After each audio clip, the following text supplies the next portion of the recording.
Hi everyone, welcome back again. This is the first of 4 lessons we're going to be doing on Lent. We're going to not jam it with work for you, so you've got time to think, time to pray. So the activities will seem quite light compared to what you've been doing, but I think that'll be helpful. Anyway, I'm not here on my own on this snowy day. I'm looking out, it looks beautiful. -5 at the moment it is. Miss McGinley, how are you? I'm very well, thank you, Mr. Kearney.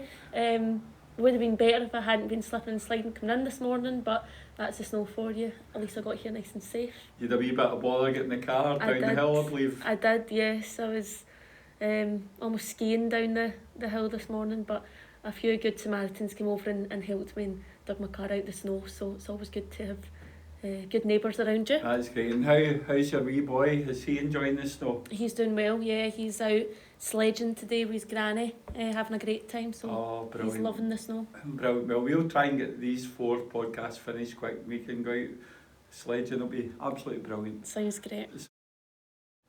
The word Lent seems like a strange word. Remember, I lent you a £5, Miss McGinley. You've never paid me back. I mind that one time. Oh, right. But you lent me a tenner, so we'll forget it, right? No, it doesn't. It's not like that, given a loan of, although our life has been loaned to us by God. But it comes from an old English word, lengthen, which is the word for spring.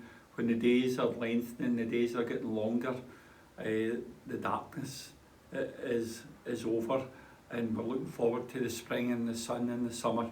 So it's also to do with preparing for 40 days for Easter, for the events of the passion, death and resurrection of Jesus. So we want to be better people for them.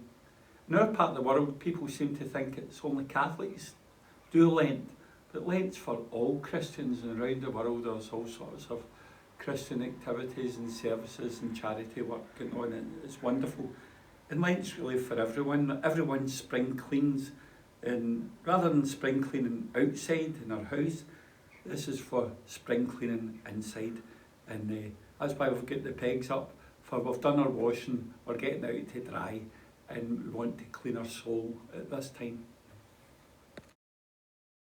Over the next few lessons, we're going to be talking to you a bit more about what we should be focusing on during Lent. We'll be talking a little bit about prayer, fasting and giving. However, it's really important that we recognise that Lent this year and Lent last year have been very different for us and will be very different as the world is going through such a difficult time right now. And we should remember that when we're thinking about our Lenten promises and what we are going to be asking of ourselves this year during Lent. It's really important, Miss McGinley, what you said there about this year. It's been really tough for people, and a lot of folk of the sense a real big time in the world, and we need to get back to God, and we need to ask God to help us more and more all the time.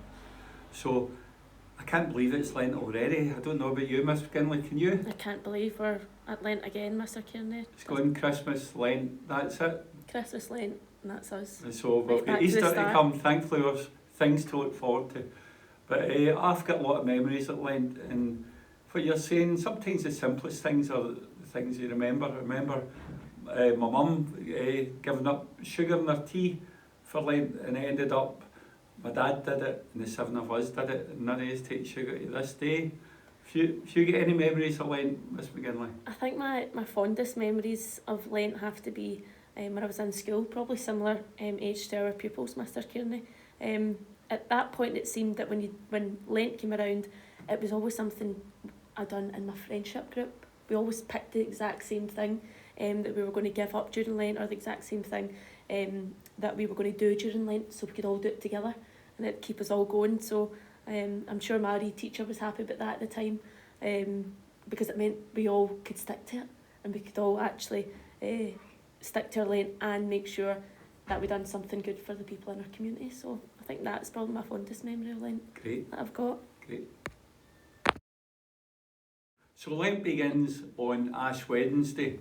Now, what date's that again, Miss McGinley? It's the 17th, Mr. Kearney. 17th of April? No, 17th of February. So I don't have very long to get started. Nope. Right, so, but always think back to one Ash Wednesday in here when Jim Dean was our chaplain, and Jim came up to me and he said, there's a lot of kids saying that they're not going to come up for their ashes. And I said, no, I said, people always come forward, it's not a problem. We tell everyone there's welcome, and obviously if you're another religion, you don't want your ashes, that's fine. But we had the first service, and it turned out Jim was right, because the rumour went round that year, Jim did his detective work, the rumour went round that year that they were using the ashes of dead bodies. So no wonder nobody came up. But what is it they use, Miss McGinley, so we can tell our pupils? Do they use dead bodies for the ashes? It's definitely not dead bodies, Mr. Kearney. The ashes. What do they use? How do they get these ashes? The ashes are made out of the palm leaves that we had from last year. And they are mixed with sometimes with oil or sometimes with water. So definitely no dead bodies are used in the making of our ashes. Oh, that's a relief then. That's a relief. We're now going to ask you to watch this video clip. It's a young man named John just talking to us a little bit about Lent, what the church asks of us during Lent.